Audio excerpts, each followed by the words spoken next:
Bonjour et bienvenue dans votre quotidienne Smart Tech.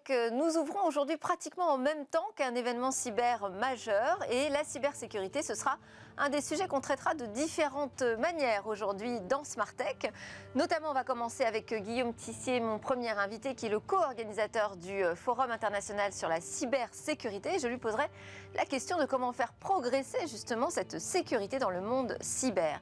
Et puis au cœur de cette émission, on va s'intéresser aux chatbots. Alors ces chatbots sont de retour, ce sont devenus des interlocuteurs de plus en plus réguliers pour nous sur les sites, sur les applications. Quels sont les usages, les bonnes pratiques, les coûts, les retours sur investissement. En tout cas, on va voir comment ils nous parlent de plus en plus.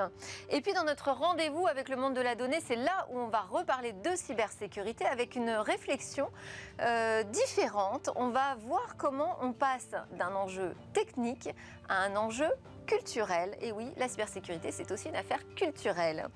Et nous conclurons avec un sourire, celui d'un robot qui apprend petit à petit à copier nos émotions et nos expressions. Mais tout de suite, donc place à l'interview cyber.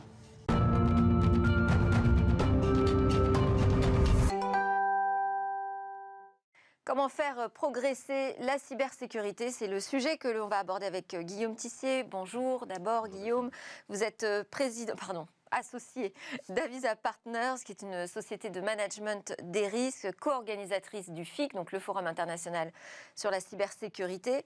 C'est un rendez-vous annuel, je disais c'est un rendez-vous majeur. Il est organisé depuis 2013 conjointement avec la Gendarmerie nationale et aussi la région Hauts-de-France. On y voit ce mélange dans les coursives et les allées dégradées de l'armée, des vendeurs de solutions informatiques, mais aussi des jeunes, des institutionnels et des entreprises qui sont en quête de protection et aussi de réponse. Et là, en ce moment, donc démarre du 1er au 4 juin un virtuel FIC, parce qu'on est dans une année particulière, mais vous aurez quand même un événement en présentiel en septembre à Lille. Pourquoi un événement hybride? On comprend, mais pourquoi en 2 temps? Alors, pour plusieurs raisons. La première, c'est qu'on ne croit pas à un événement virtuel simplement. C'est-à-dire que les gens ont besoin de se voir, de se retrouver. Le FIC de septembre, le FIC physique, est un événement qui sera vraiment dédié à la relance. On a eu un plan en cybersécurité, un plan de relance. La cybersécurité va jouer un rôle important dans ce plan. Du coup, on voulait vraiment absolument avoir un événement et être le premier événement physique de la relance sur ces questions de cybersécurité. En revanche, le virtuel va permettre dès cet après-midi à toute la communauté de se retrouver autour d'un événement qui n'est pas uniquement digital, qui sera vraiment virtuel au sens où on est dans un environnement 3D, qui va recréer ce qu'on pourrait appeler de la sérendipité, c'est-à-dire cette capacité au hasard des allées, des stands, de retrouver des gens intéressants, de faire des rencontres. Et donc c'est tout l'objet. Pour nous, c'était pas simplement d'avoir du digital, de capter des contenus, de diffuser la partie forum, mais c'était aussi de recréer un salon qui soit un salon virtuel. Donc là, c'est plutôt des stands qu'on va aller visiter. Ça va être les deux. Ça va être à la fois quelques tables rondes, quelques keynotes qui vont avoir lieu dans un amphithéâtre, un auditorium virtuel. Et puis en même temps, effectivement, un salon avec 200 exposants qui seront là, qui rencontreront leurs clients et qui vont permettre, qui vont pouvoir échanger, rencontrer, faire du networking, faire du business, ce que finalement tout le monde attend depuis 1 an et demi, puisque finalement les dernières manifestations, le dernier FIC, c'était en janvier 2020, oui, avec plus de 13 000 personnes à Lille. Donc les gens sont impatients de se retrouver. Bon, et ce sera intéressant d'avoir votre retour d'expérience sur justement cet événement hybride en 2 temps. Quels sont les grands sujets de préoccupation aujourd'hui pour le FIC ? Alors, ils sont nombreux. Le FIC de cette année sera dédié à la notion de sécurité collective et collaborative. Alors, qu'est-ce que ça veut dire, ça ? Alors, c'est finalement un sujet majeur qui est le fait que face à des attaquants qui bénéficient d'une certaine forme d'asymétrie, il faut pouvoir échanger, il faut pouvoir collaborer. Ce sont les collaborations entre les CERT, entre les entreprises. Et finalement, la défense suppose une meilleure collaboration entre les systèmes, entre les équipes notamment. Donc on a dédié ce FIC de septembre à ce sujet de la collaboration, mais autrement vous allez retrouver... Mais c'est un enjeu déjà qui existe depuis toujours, justement, c'est un peu la raison d'être du FIC, c'est de dire on doit tous travailler ensemble. C'est effectivement un événement d'écosystème, je pense qu'il faut aller plus loin dans la collaboration. Il y a d'ailleurs Qu'est-ce qui manque, qu'est-ce qu'on n'a pas encore réussi à faire ? Alors, il y a notamment un véritable sujet au plan industriel, d'où la création d'ailleurs d'un campus cyber qui a été voulu par le président de la République et qui va être inauguré normalement au deuxième semestre 2021. Donc, collaboration entre les entreprises elles-mêmes, entre les utilisateurs finaux et les offreurs, collaboration aussi entre le public et le privé, et collaboration entre le monde de la recherche. Et bien sûr les startups et le monde de l'entreprise. On a aujourd'hui énormément de startups, de centres de recherche qui travaillent sur des choses très innovantes, qui peinent encore à trouver les débouchés, les POC et les premiers contrats qui leur permettent ensuite de grossir. Des startups françaises, c'est-à-dire on parle aussi de souveraineté, j'imagine, au FIC. Oui, alors il y a évidemment les sujets très opérationnels. Les sujets très opérationnels, vous les connaissez, hein, c'est cette cybercriminalité finalement qui occupe un peu tout le spectre avec des attaques de type ransomware qui se sont multipliées. Plus 255% d'attaques en 2020 par rapport à 2019. Cette tendance ne va pas baisser en 2021. Et après cette cybercriminalité, c'est évidemment des attaques qui ont des objectifs plutôt de déstabilisation, de renseignement. C'est des attaques de type SolarWinds qui ont elles aussi progressé. Donc voilà, vous avez un scope d'attaque assez large. Et au-delà de ces attaques, c'est évidemment un sujet qui est que ce risque systémique. On s'en est notamment aperçu au moment de la crise Covid avec des nouvelles dépendances qui sont apparues, des dépendances à des flux évidemment informatiques, à du cloud computing, à des solutions aussi étrangères. Et donc ça a fait aussi germer un sujet qui est finalement plus politique que technologique, qui est ce sujet des dépendances stratégiques et de ce risque systémique qui ne peut être finalement résolu qu'à travers une véritable politique industrielle. Et je crois que c'est un sujet aussi majeur cette année, notamment avec à la Commission européenne un commissaire très impliqué sur ces questions, Thierry Breton, qui sera présent au FIC. Qui sera présent au FIC. On devrait normalement avoir 2 commissaires européens, Margrethe Vestager et Thierry Breton, ce qui va permettre finalement de détailler un peu tous les leviers de cette politique industrielle, qui ne doit pas être basée uniquement sur des normes, qui ne doit pas être basée uniquement sur des problématiques concurrentielles, mais qui doit aussi être basée sur du soutien à l'innovation, sur du soutien aussi aux entreprises, à travers notamment une politique d'achat public relativement significative. Ce que veulent les entreprises aujourd'hui sur ces questions de cybersécurité, c'est d'abord des commandes, de l'achat. Et donc, il faut absolument que cette politique industrielle mobilise ce levier de l'achat. Alors, c'est vrai que moi, je suis le FIC depuis le tout début, je crois. Je suis allée dès la première édition à Lille. Et j'ai vu monter en puissance, en fait, la préoccupation d'en faire un salon aussi européen. Donc là, vous allez avoir des têtes d'affiche européennes. J'imagine que vous aurez de grandes discussions sur la politique européenne de la France, de l'Europe, pardon, en matière de cybersécurité. Mais on voit aussi beaucoup d'Américains et de géants du numérique qui sont présents sur le FIC. Alors, ils sont toujours les bienvenus. Tout à fait, ils sont toujours les bienvenus. Et quand on parle de souveraineté, on pourrait aussi parler d'autonomie stratégique. Donc c'est une souveraineté, on va dire, ouverte. On est évidemment dans un monde global, interdépendant. Donc il ne s'agit pas de tout maîtriser, de tout fermer. Il s'agit en revanche de maîtriser un certain nombre de points clés et surtout de connaître nos dépendances. Et le premier sujet, c'est là. C'est-à-dire qu'on sait qu'aujourd'hui, on est dépendant sur un certain nombre de points. Il faut identifier ces points et puis, dans certains cas, revenir à une certaine forme de maîtrise sur certaines technologies, sur certains maillons de cette chaîne. On est sur une chaîne, effectivement, on ne peut pas tout maîtriser aujourd'hui. Alors, j'ai vu que le FIC hébergera quelque chose d'assez nouveau. L'European Cyber Cup, c'est une compétition d'e-sport dédiée au hacking éthique. Alors, faites-nous une explication de texte. C'est très simple. On avait traditionnellement un certain nombre de challenges techniques au FIC. L'idée, c'était d'insérer et d'intégrer ces challenges, ces différentes épreuves dans une coupe plus globale, mais avec un objectif de gamification de l'ensemble. Donc, on va avoir un véritable plateau, une scène, pour mettre en valeur les équipes qui participent à ces challenges, et on va gamifier finalement ces challenges avec du scoring, avec un certain nombre de techniques qui vont permettre... Comme une compétition d'e-sport. C'est exactement ça. On utilise les codes du e-sport pour valoriser finalement les compétences en matière de cybersécurité. Alors, mais les équipes ne pourront pas s'entraîner en amont de la compétition. Alors ça dépend, parce que finalement on a aujourd'hui 6 épreuves. Sur ces 6 épreuves, vous avez ce qu'on appelle du capture the flag, vous avez de l'investigation forensique, puis vous avez aussi une épreuve d'intelligence artificielle sur laquelle les gens vont commencer en amont à travailler, les équipes vont commencer en amont à travailler.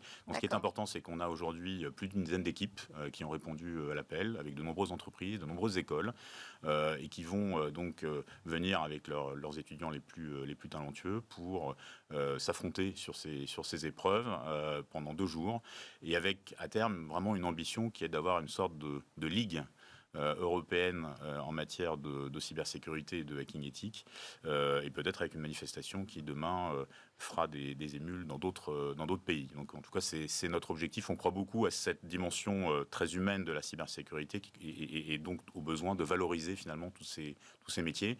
On dit aujourd'hui qu'il y a une grosse pénurie. Cybersécurité collaborative. Exactement. Et on dit aujourd'hui qu'il y a une grosse pénurie de compétences en matière de cybersécurité. Cette pénurie, c'est pas uniquement une question d'école ou de cursus. Ces cursus et ces écoles existent aujourd'hui. C'est plus un problème de valorisation de ces métiers, puisque ces écoles peinent souvent à remplir leurs allées. Alors, le FIC et plus globalement votre organisation Avisa organise aussi des groupes de travail autour de la cybersécurité. Je sais qu'il y a un livre blanc qui est annoncé pour septembre. Il va y avoir quoi? Les priorités à mettre à l'agenda de la présidence française à l'Union européenne? Alors, tout à fait. C'est-à-dire qu'il y a une opportunité, je crois, fantastique aujourd'hui sur ces questions numériques. C'est effectivement cette présidence française de l'Union européenne qui va démarrer en janvier 2022 et qui va être l'opportunité pour la France de pousser un certain nombre de sujets sur lesquels elle est attendue, clairement, par nos... Et vous avez déjà une idée de ces priorités? Alors, je ne vais pas forcément dévoiler de choses qui sont encore à l'ébauche, si vous voulez, mais on sait aujourd'hui que ces priorités devront concerner des choses très opérationnelles sur la protection des infrastructures critiques. On sait par exemple qu'on a des travaux qui ont déjà été initiés sur la refonte de la directive Nice, sur les infrastructures critiques. Et puis, vous avez, comme je le disais, énormément de sujets qui vont concerner les sujets de politique industrielle pour permettre à l'Europe, à travers notamment des nouvelles alliances industrielles, de retrouver une certaine forme de souveraineté, de maîtrise sur les différentes couches de l'espace informatique. Donc c'est à la fois le matériel, avec notamment des sujets sur les semi-conducteurs, c'est des sujets sur le cloud. De relocaliser, c'est ça? Alors de relocalisation, effectivement, d'un certain nombre de sujets, en considérant qu'il faut faire attention, évidemment, à ne pas essayer de rattraper des trains qui sont déjà partis depuis longtemps, mais qu'il faut plutôt se positionner sur des sujets qui sont les sujets de demain, le quantique, les semi-conducteurs de nouvelle génération, de très petite taille, bref, un certain nombre de sujets sur lesquels il y a aujourd'hui encore une certaine forme d'incertitude et où donc l'Europe peut faire ses preuves. Merci beaucoup Guillaume Tissier. Donc on a vu à quel point la cybersécurité est à la fois un sujet technique mais également politique. On a vu ça ensemble. On verra plus tard dans Smart Tech que c'est aussi un sujet culturel. Je rappelle Guillaume Tissier que vous êtes co-organisateur du FIC et associé d'Avisa. Donc le FIC virtuellement démarre aujourd'hui jusqu'au 4 juin. On passe à un tout autre sujet. On va s'intéresser désormais aux chatbots qui font leur grand retour.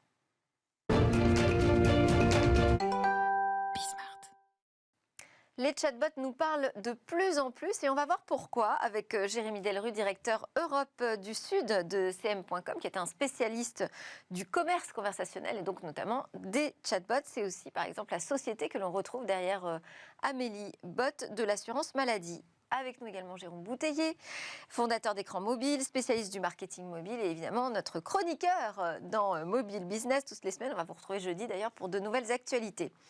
Mais d'abord, on va commencer donc à s'intéresser à ces chatbots et plutôt à définir ce qu'on entend par un chatbot. Qu'est-ce qu'il y a derrière cette notion, Jérémy Delru? Ok. Peut-être qu'on va revenir tout simplement à la définition d'un chatbot. Le chatbot, c'est l'association d'une conversation, donc soit à travers une messagerie ou à travers une interface web, et d'un robot. Donc, ce qui donne le nom chatbot.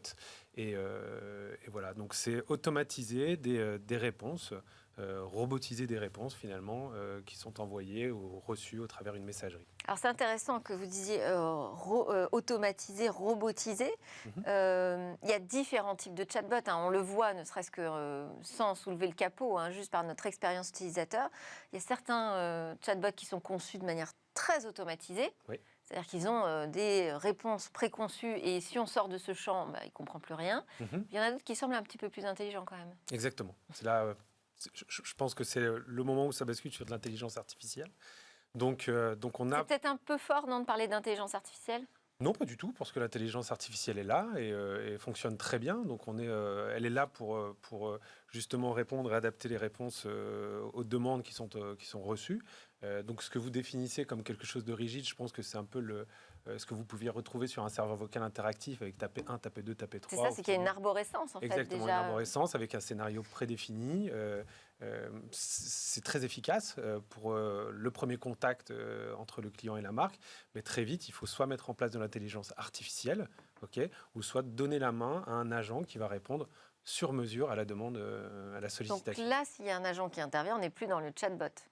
Là, on est dans une relation. On n'est plus dans le chatbot, mais il faut savoir humain que tout humain. exactement. Mais l'intervention humaine Anglais. va servir à nourrir l'intelligence artificielle. C'est-à-dire que si on se rend compte que 80% des questions posées par l'utilisateur tournent autour d'un sujet, pourquoi ne pas alimenter l'intelligence artificielle pour qu'elle puisse répondre de manière automatisée à ces mêmes questions. Mais pour bien comprendre, quand vous parlez d'intelligence artificielle, c'est quoi? C'est-à-dire que le robot, il est programmé pour s'adapter à la conversation.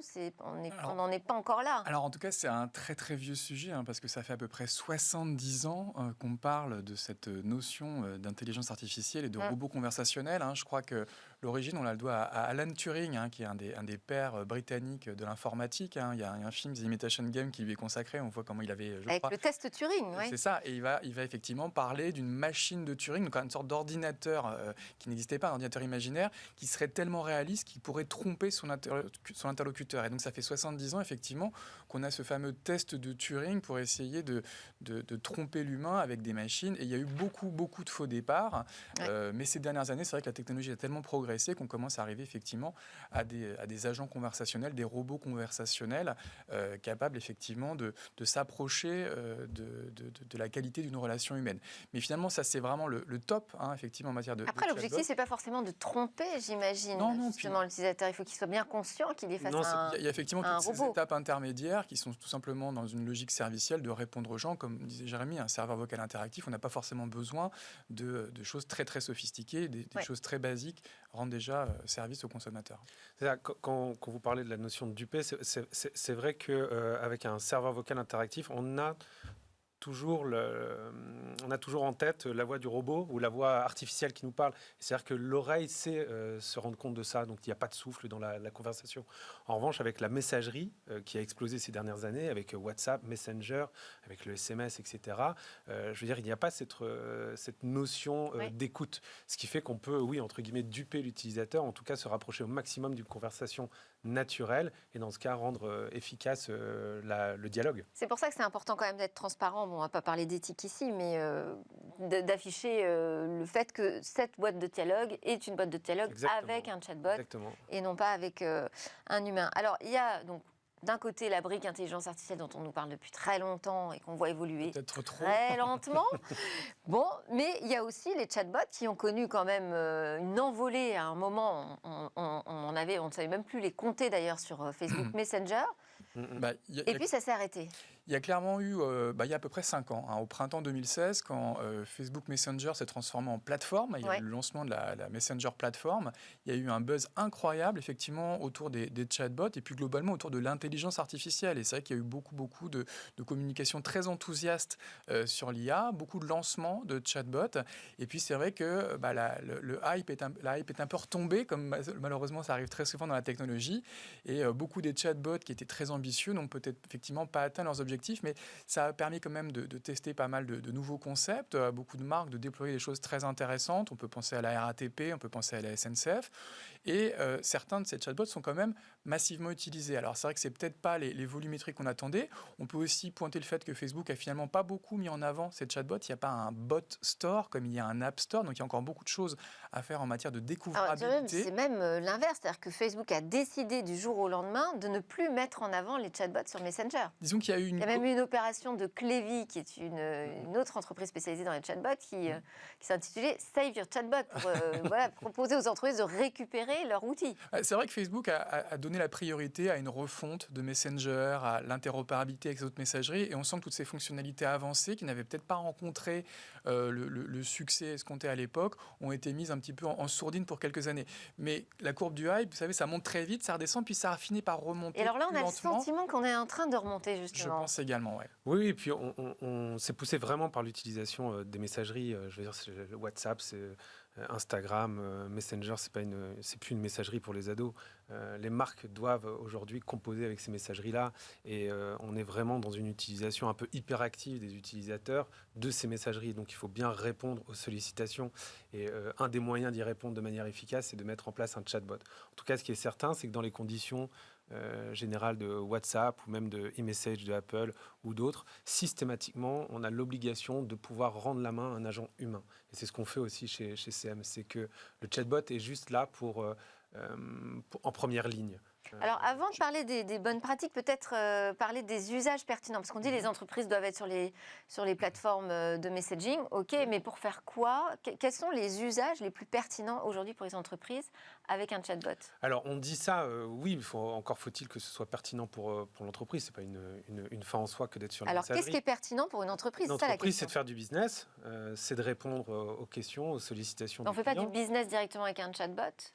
On fait du business directement avec un chatbot. Aujourd'hui, vous pouvez gérer une insatisfaction d'un client à travers un chatbot.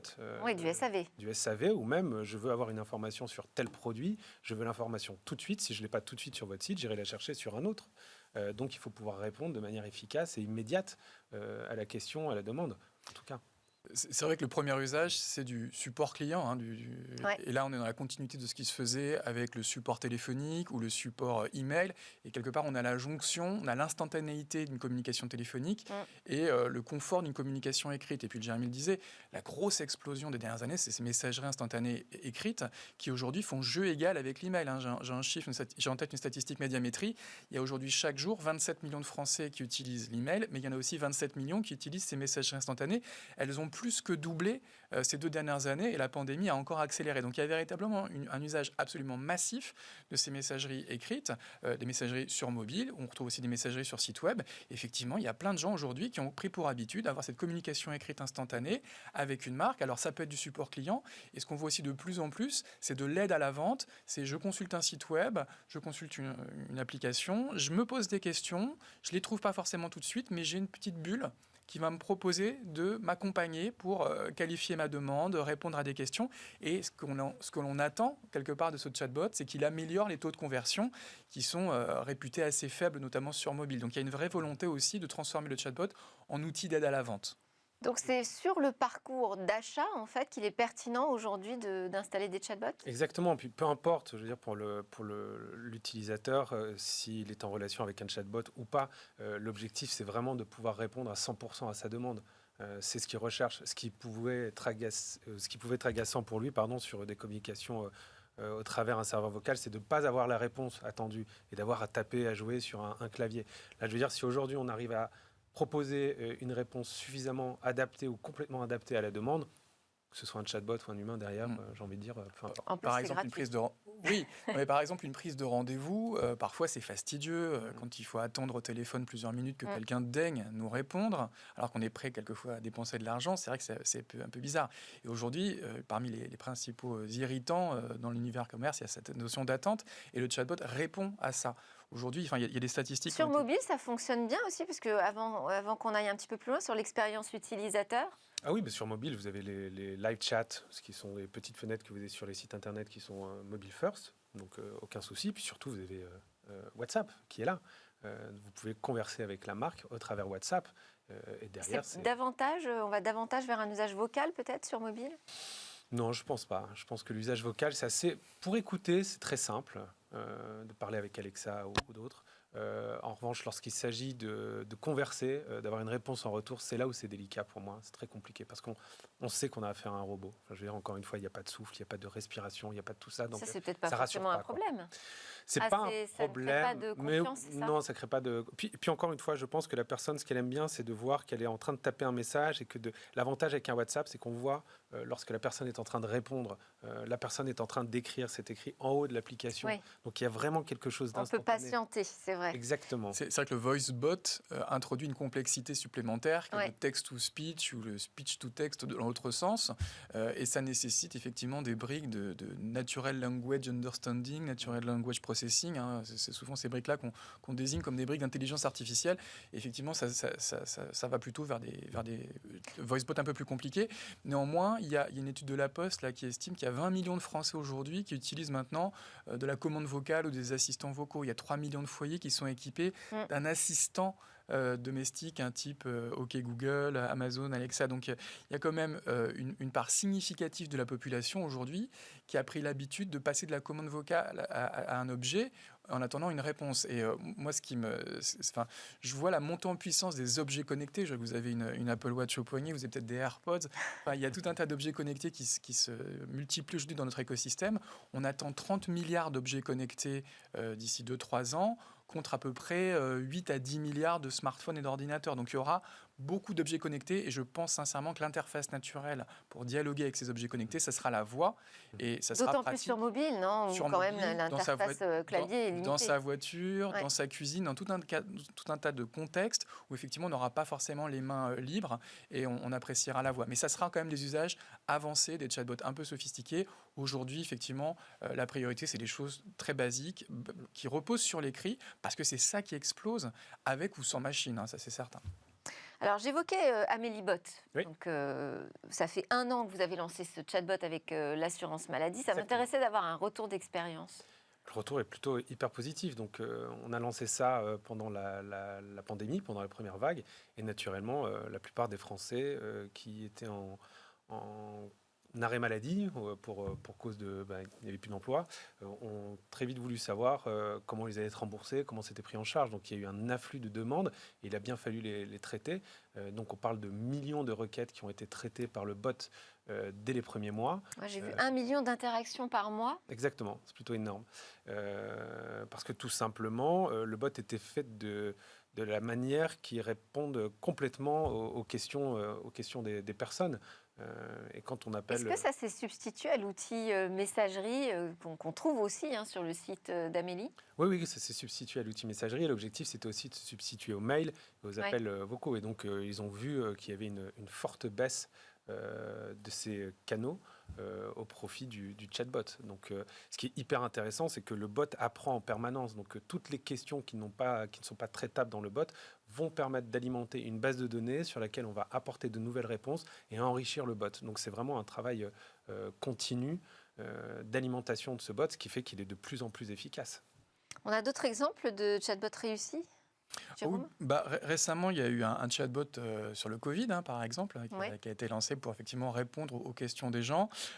Parcoursup, qui est aussi un gros sujet en ce moment pour beaucoup d'étudiants, qui a maintenant son chatbot. Et puis j'évoquais aussi les chatbots de la SNCF ou de la RATP qui permettent effectivement de répondre aux questions. Mais c'est vrai que l'exemple de l'assurance maladie est intéressant parce qu'effectivement, on a une organisation qui peut être publique, qui est privée, qui est souvent débordée par les demandes. Et c'est clair qu'avec le Covid, il y a eu une explosion des demandes parce qu'il y avait beaucoup de gens qui étaient légitimement anxieux, inquiets, ils voulaient des explications. Et c'est des chiffres qu'on retrouve partout dans l'univers de l'emailing. Je crois qu'il y a eu plus 10% de volumétrie et d'emails l'année dernière. Je crois aussi pareil dans le SMS de service. Donc il y a eu globalement, je pense, l'univers du CRM a été débordé l'année dernière par une hausse très forte de son activité. Et il faut de nouveaux outils. Je crois que le téléphone et les serveurs vocaux, ça suffit plus. L'email, ça suffit plus. Et beaucoup d'organisations réfléchissent à une autre solution qui peut être à la fois efficace d'un point de vue informatique, rapide pour le client. Et le bot, contrairement à une idée reçue, il n'est pas forcément là pour remplacer des agents, mais il est plutôt là pour absorber ce volume, qualifier les demandes, répondre quelque part aux questions les plus basiques qu'on retrouvait sans doute déjà dans une foire aux questions.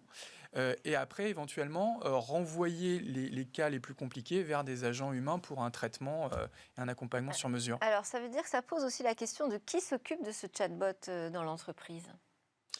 Ça peut être le responsable digital, le responsable CRM, le responsable du support technique. Parce qu'on ne le laisse pas comme ça évoluer tout seul. Non, on ne laisse pas comme ça. Ce qui est intéressant, c'est que ça vous permet de faire un peu de gouvernance dans l'entreprise et de mettre des services qui ne travaillent pas ensemble autour de la table sur un projet commun.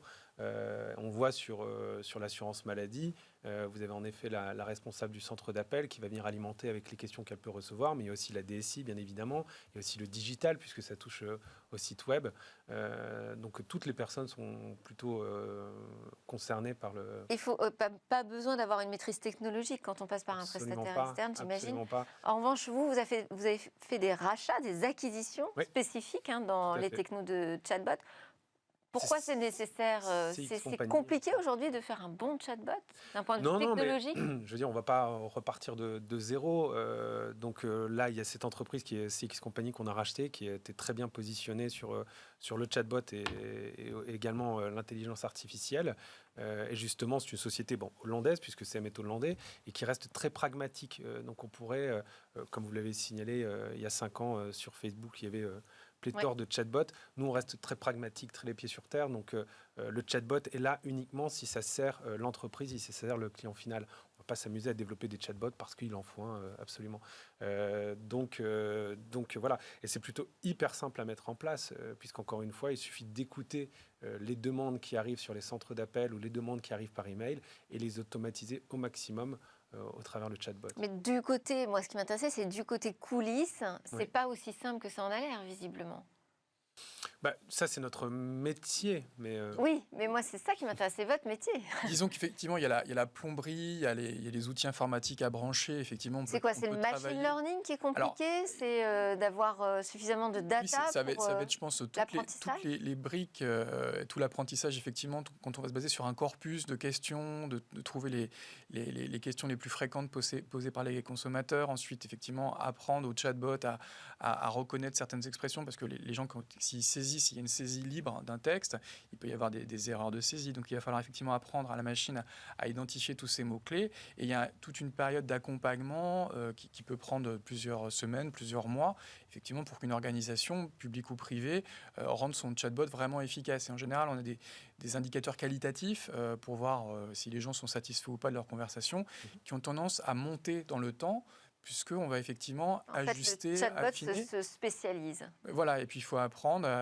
Je me souviens, j'avais entendu quelqu'un de la RATP, de la SNCF, expliquer que parfois il y a des petits villages avec des noms pas faciles à prononcer, je sais pas, Trifouilly-les-Oies ou je ne sais quel nom, qu'il va falloir apprendre à la machine pour qu'elle les reconnaisse. Et même des grosses plateformes américaines, des GAFA, les chatbots d'un Google ou d'Amazon, ne reconnaissent pas forcément ces mots-clés. Donc il y a tout ce travail d'accompagnement et d'apprentissage qui est évidemment très important pour que ça marche. Merci beaucoup à tous les deux. Donc ces chatbots, on n'a pas fini d'en entendre parler, ils n'ont pas fini de nous parler. Merci Jérémy Delru, directeur Europe du Sud de CM.com, et Jérôme Bouteiller, fondateur d'Écran Mobile.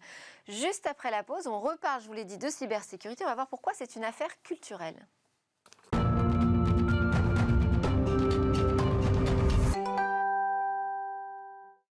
Et nous sommes de retour donc sur le plateau de Smartech pour notre rendez-vous avec le monde de la donnée. Aujourd'hui, c'est Thibaut de Saint-Maurice, chercheur en philosophie à l'université Panthéon, Sorbonne, je vais y arriver, et vice-président du Cercle de la donnée, qui nous propose une réflexion originale sur notre rapport à la donnée et à sa sécurité. Bonjour Thibaut. Bonjour Delphine. Vous souhaitiez en particulier ce matin donc attirer notre attention sur l'importance de la culture en matière de cybersécurité et de vie numérique. Oui, en fait, c'est une réflexion qui part d'un triple constat. Le premier constat, il s'appuie sur des chiffres qui sont ceux du site cybermalveillance.gouv.fr, sur lequel les Français peuvent renseigner les actes de malveillance cyber dont ils sont les victimes. Et ce site a mené une étude avec l'Institut national de la consommation et qui révèle qu'aujourd'hui, 9 Français sur 10 ont été victimes, alors pas toujours en le sachant, mais de cybermalveillance. Et puis, d'un autre côté... Ces Français, quand on les interroge, deuxième constat, pensent encore trop souvent que la cybersécurité, c'est l'affaire de ceux qui leur vendent les appareils. C'est pas mon problème, c'est le problème des marques d'ordinateurs, de téléphonie, etc. Et on croise avec un troisième fait totalement hallucinant, c'est que encore aujourd'hui, 1, 2, 3, 4, 5, 6, c'est le mot de passe le plus utilisé par nos concitoyens. Donc on a un triple constat qui est un peu inquiétant, puisque d'un côté, la cybermalveillance augmente et on est de plus en plus particuliers victimes de ces cybermalveillances, et que d'un autre côté, la prise de conscience n'est pas tout à fait claire. Et en fait, je crois que ça appartient à une complexité qui est la suivante, c'est qu'au fond, nous utilisons des appareils tous les jours qui sont bien trop complexes pour nous. En revanche, leur usage est d'une grande facilité. Moi, je ne sais pas très bien comment il marche, mon smartphone, et je ne sais pas très bien comment il fonctionne, mon ordinateur. Et donc, c'est le paradoxe où on est utilisateur de machines technologiques qui sont ultra performantes, alors que notre maîtrise technologique à nous pour les utiliser, elle est beaucoup moins forte. Est-ce que ça veut dire qu'il faudrait qu'on devienne tous des super experts en informatique? Alors oui, ça pourrait être une piste, mais ça n'est pas possible. On ne peut pas tous devenir des experts en informatique. L'école déjà s'occupe des jeunes générations, des enfants, des ados, en commençant à introduire cette culture cyber dans les enseignements, mais tout le monde n'est pas à l'école. Et pour ceux qui ont quitté l'école depuis longtemps, il est temps en fait de trouver de nouvelles ressources. Alors je voudrais prendre une analogie, c'est celle de la sécurité routière. Entre 1976 et aujourd'hui, les actions, les politiques de sécurité routière a permis de diminuer le nombre de morts. On est passé à peu près de 16 000 morts sur les routes par an à un peu moins de 3 000 morts. Comment ? Parce qu'on a renforcé la sécurité des véhicules, parce que aussi on a renforcé la législation sur les excès de vitesse, l'alcool, mais aussi parce qu'une grande politique de communication, de sensibilisation a été menée. Vous le connaissez, ce slogan de la sécurité routière, tous touchés, tous concernés, tous responsables. Quelque chose comme Sam, par exemple, celui qui conduit, c'est celui qui ne boit pas. Voilà. Tout ça, ce sont des références communes qui sont passées dans une forme d'imaginaire commun. Il me semble qu'il est urgent que nous disposions de cet imaginaire aussi pour ce qui relève de la cybersécurité. Alors c'est quand même moins facile de retransmettre une image d'une attaque informatique ou par rançongiciel qu'un accident de voiture. Oui, c'est vrai, c'est moins spectaculaire. On a un problème esthétique, c'est-à-dire qu'il est difficile de représenter sur des écrans ou dans nos imaginaires ce qui se passe à l'intérieur des machines qui ont ces écrans, ce qui est un peu une sorte de double paradoxe. Et c'est la raison pour laquelle je pense qu'il faut s'adresser, qu'il faut aller voir du côté de ceux qui sont des professionnels de la création esthétique. En l'occurrence, les cinéastes, les showrunners de séries, pourquoi pas les écrivains, pourquoi pas les artistes de spectacles vivants qui peuvent proposer des choses avec de la vidéo, etc. Bref, aller du côté de ceux dont le métier artiste consiste à nous rendre sensibles des réalités qui ne sont pas sensibles. Et donc, ma conviction, c'est que nous devons porter un regard un peu différent sur le cinéma populaire, sur les séries, par exemple, qui bien souvent utilisent aujourd'hui, mettent en scène des personnages ou des situations qui ont à voir avec la sécurité de notre vie numérique. Récemment, une série anthologique comme Black Mirror a proposé un ensemble de situations un peu effrayantes autour des conséquences que ça pouvait représenter. Et donc, il me paraît vraiment très important de nous appuyer sur cette culture populaire commune et de la considérer avec sérieux, parce que souvent on balaye d'un revers de main en disant c'est du divertissement, c'est pas intéressant.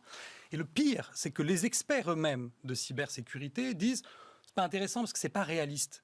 Mais en fait, on s'en fiche que ce soit pas réaliste. Enfin, c'est pas intéressant pour eux. Le problème ici n'est pas celui d'un réalisme de la conformité, mais d'un réalisme des conséquences. Ce qui est important, c'est de comprendre en regardant ces grands films de divertissement ou ces séries, les conséquences que ça peut avoir sur nous. Et c'est ça qui est propre à modifier notre comportement. Et alors pour vous, c'est une question de sécurité, mais c'est aussi une question politique ? Oui, au fond, c'est une question politique. Le déficit aujourd'hui de culture numérique commune fait que ces questions numériques, dont pourtant nous sommes tous des usagers à longueur de journée, eh bien, elles sont l'apanage des experts. Oui, c'est compliqué un algorithme, c'est compliqué le brocage de données, c'est compliqué ces histoires de consentement qu'il faut donner quand on arrive sur des sites internet, on ne comprend pas toujours. C'est vrai. Mais bien sûr, il y a bien d'autres choses qui sont compliquées dans la vie publique. La fiscalité, les finances publiques, la géopolitique internationale. Et donc, toutes ces complexités-là, pourtant, en tant que citoyen, je dois pouvoir exercer mon choix dessus. Et donc, la nécessité de cette culture numérique commune, c'est un enjeu démocratique essentiel. Il faut que nous puissions, à travers des images et des références communes, eh bien, partager ensemble ces enjeux. Sinon, on entre dans le champ d'une nouvelle servitude volontaire. Merci beaucoup Thibaut de Saint-Maurice. Alors on voit des initiatives heureusement poindre, puis il y a des jeux de société qui sortent sur la cybersécurité et qui peuvent peut-être participer à cette culture populaire autour de la sécurité de la donnée. Il y a du chemin à faire encore au niveau politique. Thibaut de Saint-Maurice, je rappelle que vous êtes chercheur en philosophie à l'université Panthéon-Sorbonne, vice-président également du Cercle de la Donnée. Merci beaucoup. Merci. À suivre, on part à la découverte donc d'un robot qui copie à merveille nos expressions.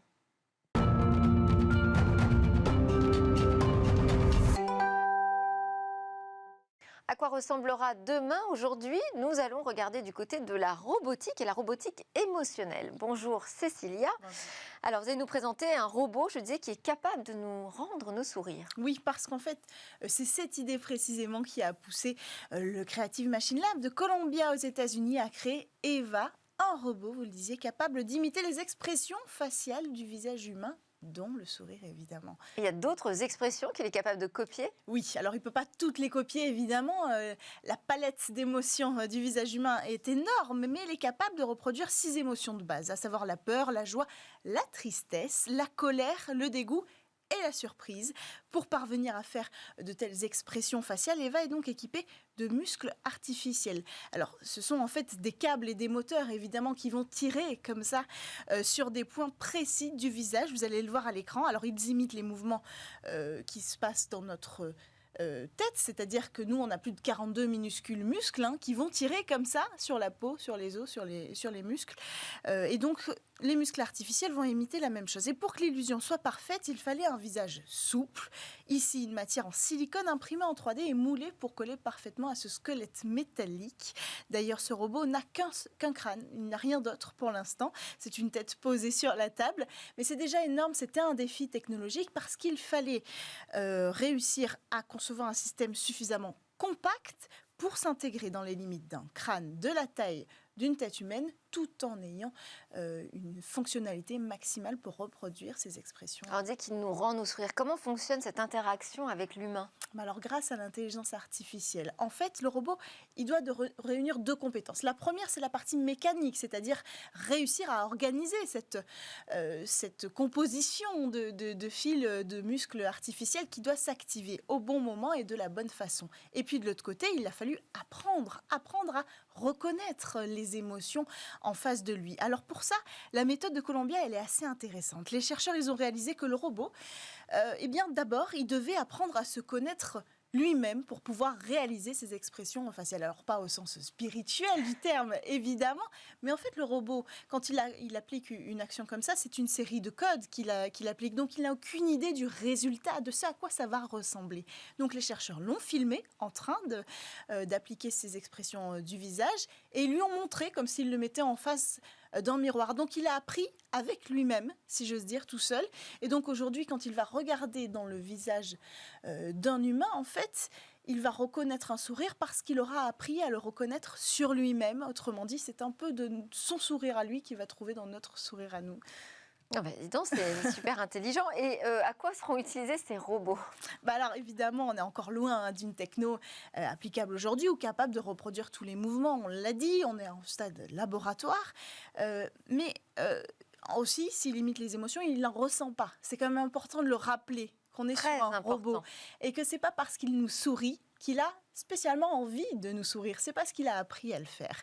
Alors quand même, c'est une avancée intéressante. Ça va permettre d'humaniser les robots qui sont par exemple assistants dans les hôpitaux, dans les maisons de retraite.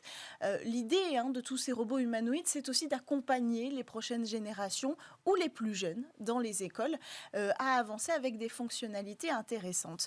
Donc ça pourra créer un échange. D'ailleurs, un des étudiants a raconté qu'en travaillant comme ça, il a reçu un sourire spontané alors qu'il n'avait pas souri, ce qui veut dire que la prochaine étape sera peut-être de lui apprendre à sourire quand nous, on est triste et quand on en a besoin.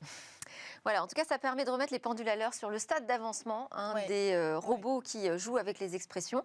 J'invite aussi nos téléspectateurs à relire Les robots émotionnels de la chercheuse Laurence De Villers que nous avons reçue plusieurs fois en plateau dans Smart Tech et soulève des questions éthiques importantes face à ces robots émotionnels. Merci Cécilia, merci à tous de nous avoir suivis. Je vous souhaite une excellente journée. On se retrouve demain pour de nouvelles discussions sur la tech. À suivre, c'est le Lab et les entreprises du numérique qui viennent pitcher.